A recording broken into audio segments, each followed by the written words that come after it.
اعوذ باللہ من الشیطان الرجیم، بسم اللہ الرحمن الرحیم۔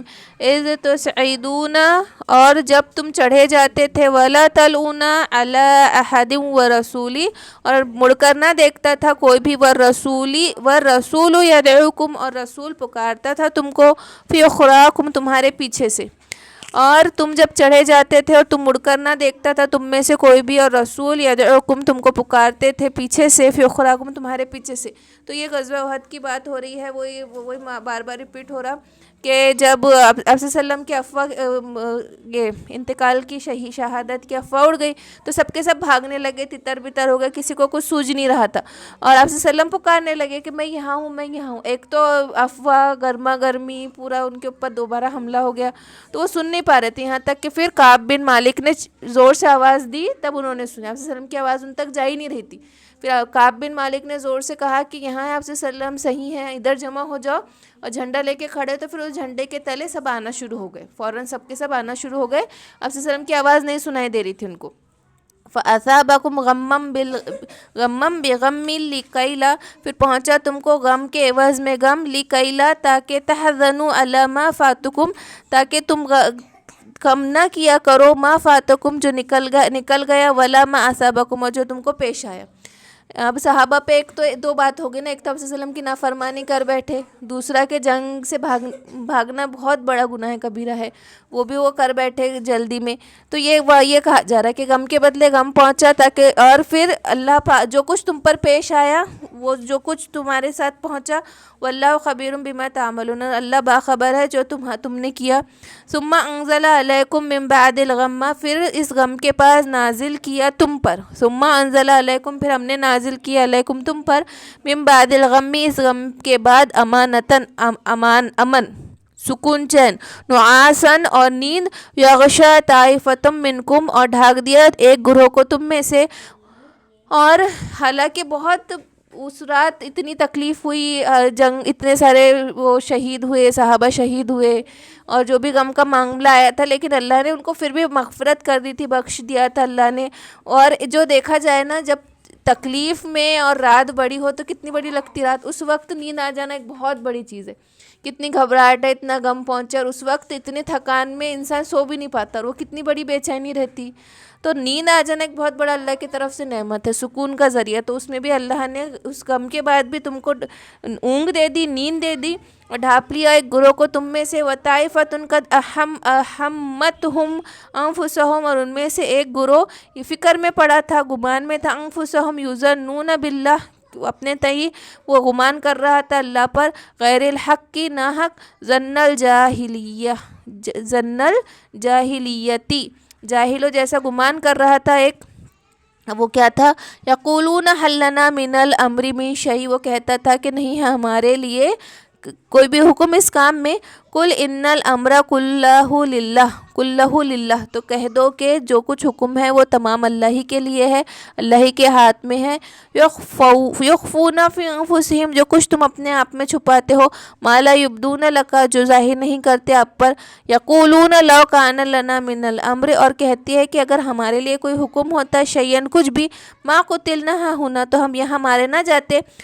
تو اس میں سے جو منافق، دیکھو یہ سب جو باتیں ہوئی وہ آزمائش کے طور پہ بھی تھی، ہے نا، اس میں ان کی کوئی پکڑ کا ذریعہ نہیں تھا، بلکہ یہ سارے معاملات جو ہوئے غزوہ احد میں شروع سے لے کر آخر تک، غزوہ بدر میں تو ایک بڑی فتح حاصل ہوئی، تو جو منافق بھی تھے وہ بھی اسلام میں آ گئے، یہود تھے وہ بھی اسلام میں آ گئے، تو سمجھ میں نہیں آتا تھا نا، تو ایک آزمائش تھی کہ شروع میں جو آپ صلی اللہ علیہ وسلم نکلے تو منافق جتنے تھے وہ عبداللہ بن سلول کے ساتھ وہ پہلے ہی پلٹ گئے۔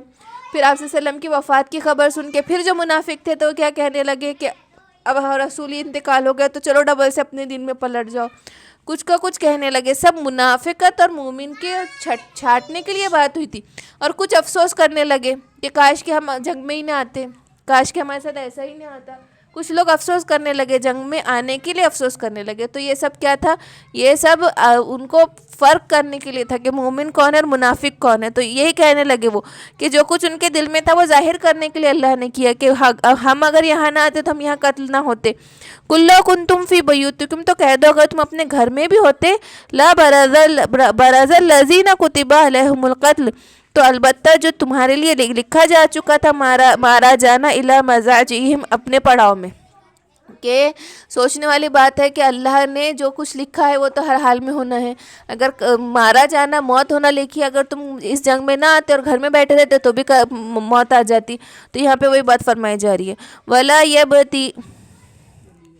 وَلِيَبْتَلِيَ اللَّهُ، تاکہ آزمائے اللہ، ما فی صدورکم، جو کچھ ان کے جی میں ہے، وَلَا يَمْحِصَ، اور تاکہ پاک کر دے، ما فی قلوبکم، ناپاکی کو دور کر دے ان کے دلوں سے، ہے نا. یہ آزمائش تھی اللہ کی طرف سے کہ ان کی طرف سے پاکی دور کر دے.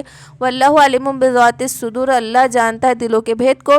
ان الذین تولوا منکم، اور بے شک وہ لوگ جو پھر گئے تم میں سے، یوم التقى الجمعان، جنگ کے دن جب فوجیں آپس میں بھیڑی، انما استزلهم الشیطان، تو بہکایا شیطان نے، ببعض ما کسبوا، جو انہوں نے گناہ کیے تھے.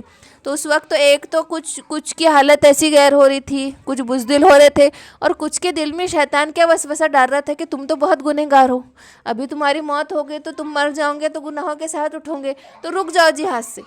تو کس طریقے سے شیطان کس دل میں کیا وسوسہ ڈال رہا تھا کہ کچھ کو یہ لگ رہا تھا کہ اپن کتنے گنہگار ہیں، ابھی تو اپن ایمان میں آئے، اپنے سے تو بہت سارے اچھے اعمال ہوئے بھی نہیں، ابھی موت ہو جائیں گے تو پکڑ ہو جائیں گی، اس لیے رک جاؤ، اس لیے بھاگ جاؤ، تھوڑے دن اور زندگی گزار لو تاکہ اچھے عمل کرنے کا نیت یہ تھی کہ اچھے عمل کرنے کے لیے اور ٹائم مل جائے. تو کیا کیا شیطان نے بہکایا، ان کے گناہ یاد دلائے، اس لیے بھی کچھ لوگوں کے قدم اکھڑے. وَلَقَدْ عَفَا اللَّهُ عَنْهُمْ، اللہ نے ان کو درگزر کیا. ان اللہ غفور الحلیم، اور بے شک اللہ بخشنے والا اور حلمت والا ہے، بخشنے والا اور تحمل کرنے والا ہے.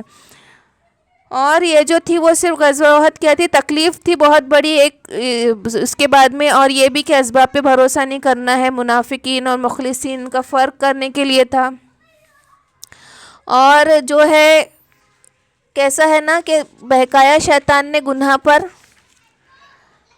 کہ جب انسان گناہ کرنے کا، جب انسان نیکی کرتا ہے تو دوسری نیکیاں کرنا اس کے لیے آسان ہو جاتا ہے، نیکی پر نیکی بڑھتے جاتی ہے. اور جب انسان کوئی گناہ کرتا ہے تو گناہ میں گرتے جاتا ہے، کہ اب پتہ ہے نا کہ دل میں اللہ تعالیٰ ایک تاریک نقطہ بنا دیتا ہے، اور پھر دوسرے سے اور گناہ کرتا ہے تو دوسرا اور نقطہ بن جاتا. ایسا کرتے کرتے اس کے دل میں بہت سارے سیاہ نقطے جمع ہو جاتے ہیں، اس کا دل کالا ہو جاتا. تو نیک اعمال کو کھینچتے، اسی طرح گناہ کو کھینچتا ہے، جتنا گناہ کرتا ہے انسان اور اس گناہ میں بڑھتے جاتا ہے. اور جو سب سے بڑی لغزش کیا ہوئی تھی کہ 50 صحابہ کو جن کو کھڑا کیے تھے اس پہاڑ پہ، وہاں سے ہٹ جانا، یہ سب سے بڑی لغزش ہوئی تھی. یہ بہت بڑا جرم تھا، ایک تو وہاں سے آپ صلی اللہ علیہ وسلم کی نافرمانی کرنا اور جنگ سے بھاگ جانا، دونوں بہت بڑے بڑے گناہ تھے. لیکن اللہ نے پھر بھی ان کی خطاؤں کو بخش دیا اور ان کو غم سے دور کر دیا. اور کبھی بھی جیسے اس میں یہ عقیدہ ہے کہ یہ صحابہ اکرام کو کبھی برا نہیں کہہ سکتے، یعنی ہم اپنے طور سے نہیں کہہ سکتے کہ انہوں نے ایسا کیا، کیونکہ اللہ ان کو پہلے بخش چکا، ان کے گناہوں کو بخش چکا، اور ان کے لیے کیا کہہ چکا، رضی اللہ تعالیٰ عنہ، یعنی اللہ ان سے راضی ہے. تو جو اب یعنی صحابہ کو برا کہنا بہت بڑا گناہ ہے، کہ کوئی اس میں وہ نہیں کر سکتا، آر نہیں دلا سکتا اس بات کی، وہ تہمت نہیں لگا سکتا صحابہ پہ کہ اس وقت فلاں صحابی ہٹ گئے تھے، یہ ہٹ گئے تھے، کہ یہ بہت بڑا گناہ ہے نا. صحابہ کو برا کہنا بہت بڑا گناہ ہے. صحابہ کا ذکر بغیر خیر و بھلائی کے نہ کرے. اہل سنت الجماعت کا عقیدہ ہے کہ تمام صحابہ کرام کو عدل و سکا سمجھے، ان کا ذکر مدح و ثنا کے ساتھ کرے، اور تمام صحابہ کی تعظیم واجب ہے، ان پر طعن و اعتراض سے باز رہنا واجب ہے. ٹھیک ہے.